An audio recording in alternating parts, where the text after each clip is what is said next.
política actual, vist el panorama aquest actual,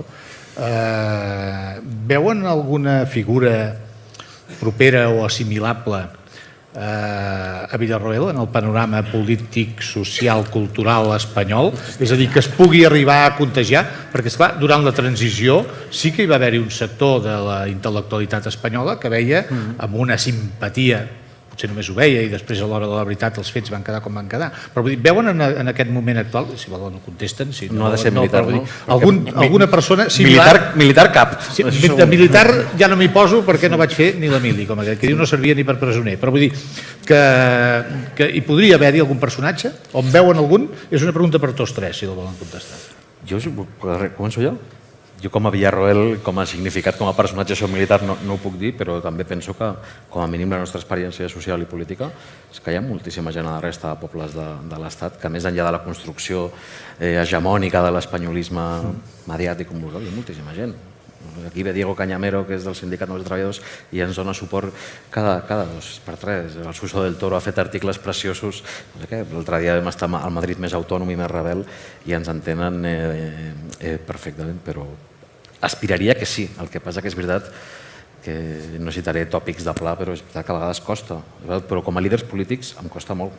Em costa trobar en les formacions polítiques alguna referència.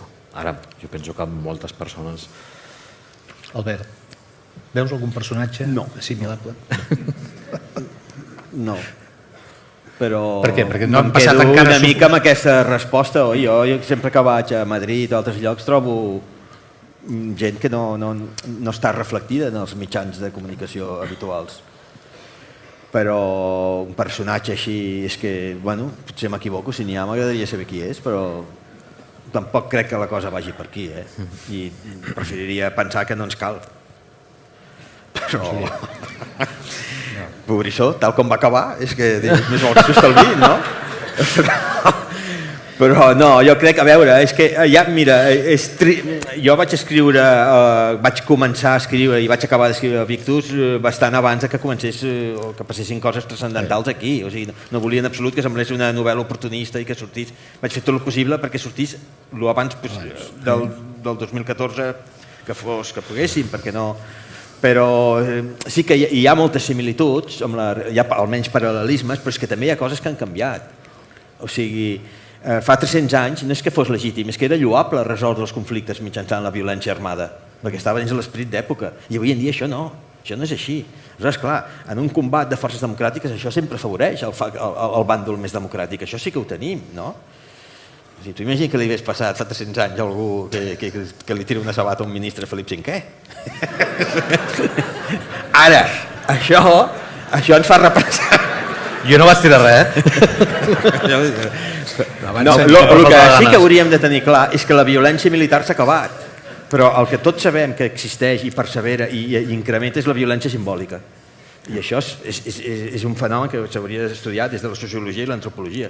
I aquesta violència simbòlica s'exerceix a través d'això, dels mitjans de comunicació, i aquí li he d'explicar, no?